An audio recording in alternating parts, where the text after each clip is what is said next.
De violador confeso de niños a director de un colegio del estado. Así es la historia de este hombre, Luis Alfonso Cano Bolaño.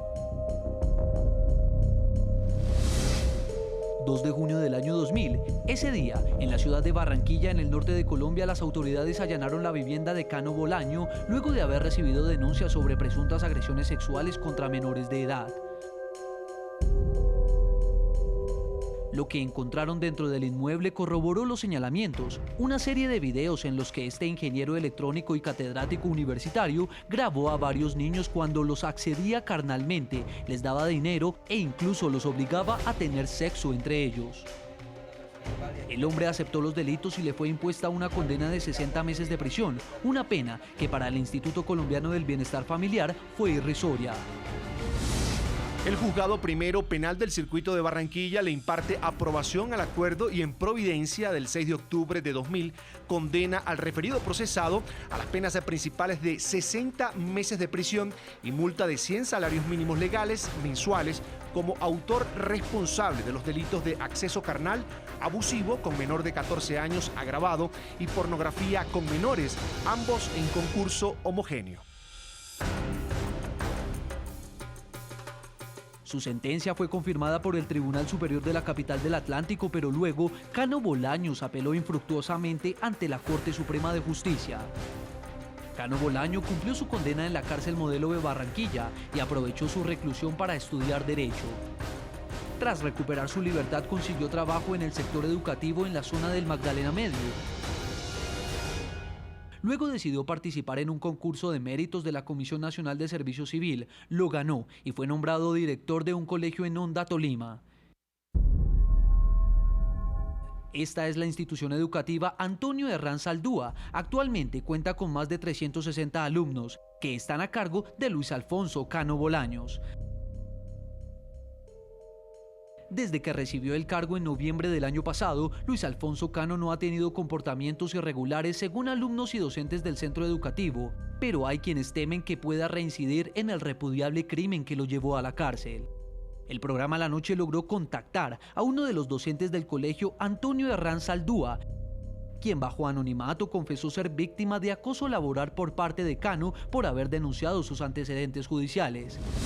También hay quienes han creado grupos en las redes sociales en rechazo a la designación de este hombre como director de un colegio. Salud Hernández Mora, usted ha visibilizado este caso a través de su columna de opinión de todos los domingos en el diario El Tiempo. Específicamente, para usted, ¿qué es lo más preocupante de lo que está sucediendo? ¿Que ese señor sea rector de un colegio o que sencillamente quienes hayan cometido este tipo de delitos les sean borrados todos sus antecedentes si alguien quiere averiguar? Hay dos cuestiones. Primero, este señor se le aplicó la ley antigua, antes del Código de Infancia y Adolescencia. Entonces, por la ley antigua, las sentencias eran muy laxas. Y bueno, pues uno le gustará o no, pero esa era la ley que había. Entonces, él cumplió, eran 8 años, cumplió 5 y salió de la cárcel, es decir, cumplió su pena, eso está de acuerdo. Después, lo que no tiene sentido es que en un concurso de méritos le nombren rector de un colegio. Yo no digo que este señor no pueda rehacer su vida en alguna otra parte, porque la ley de ese momento decía que las penas eran muy cortas. Pero ¿cómo así que una persona que ha violado y ha hecho pornografía infantil además y ha comercializado esos vídeos, cómo así que ese señor es rector de un colegio? Pero que esto es de locos, esto es de locos. Es decir, perfecto, el señor cumplió su pena, muy bien. No la cumplió totalmente porque él tenía que pagar una multa que no la pagó, pero cumplió su pena. Pero si es ingeniero porque se dedica a hacer carreteras, pero ¿cómo le pueden permitir estar en un colegio público de rector junto a los niños? Eso es una locura. Señor Manuel Charri, ¿usted qué opinión tiene frente a este caso que hemos traído a colación, el de Luis Alfonso Cano Bolaño, quien es rector de un colegio en Honda, Tolima? Yo me pregunto si hay denuncias o hay indicios de que esa persona haya tenido actitudes o conductas que hagan temer que es reincidente, porque repito, mi posición es que no podemos partir de una presunción de culpabilidad de que se va a reincidir, porque este puede ser un caso justamente en que el señor se resocializa, corrige y entra a la vida social. De manera que más que partir de supuestos abstractos, convendría saber cuál ha sido el comportamiento del señor en esa situación, porque si el comportamiento ha sido correcto, pues se está demostrando que quedó correctamente resocializado.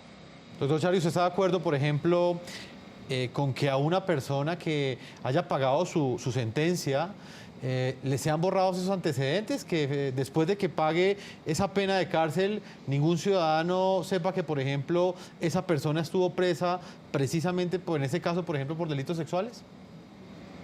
A ver, yo ahí tengo una posición que amerita una explicación, en el sentido de que la información como tal debe prevalecer no solo en el caso de los antecedentes penales, sino en todos los casos. Lo cierto es que se hizo carrera la jurisprudencia de la Corte Constitucional con el derecho al olvido, que se aplica como habeas data en muchos bancos de datos y que, por supuesto, se aplica en materia penal con un criterio más favorable, y es que esos datos deben, después de un tiempo, desaparecer para que la persona pueda reinsertarse plenamente en la vida civil. Yo soy de la tesis de que la información siempre es saludable, o sea, tener más información siempre será bueno, pero esa información no puede tener el carácter de sanción o de exclusión o de diferenciación, sino que debe ser información a disposición de todos para la mejor toma de decisiones. Salud, ¿parte usted en su análisis de una presunción de culpabilidad? Yo sí, pero no porque lo diga yo, que no soy una experta, sino porque he hecho varios reportajes y he consultado a muchos expertos en Estados Unidos, por ejemplo, y en algunas partes de Europa. Es impensable. Es decir, ellos tienen una prohibición de acercarse a los niños. Prohibido completamente, porque hay unos índices muy altos de reincidencia. Yo lo que digo, este señor no se le puede condenar a la hoguera eterna ni nada, porque la ley era muy clara en ese momento, cuando él fue juzgado. Y él recibió una condena X en ese momento, y él cumplió su condena. Perfecto, pues uno lo tiene que respetar, aunque no coincida con esa ley. Pero hombre, que una entidad pública, es decir, que el Estado deje de rector en un colegio público a una persona que fue violador y que además también autor de pornografía infantil, yo me pregunto, ¿cuánta gente que nos está escuchando en un colegio privado de estrato alto permitirían eso? ¿O es como es un colegio público de un estrato bajo, se lo tienen que aguantar? ¿En cuántos colegios privados la gente permitiría eso? Pregunto, a ver, ¿cuánta gente lo permitiría?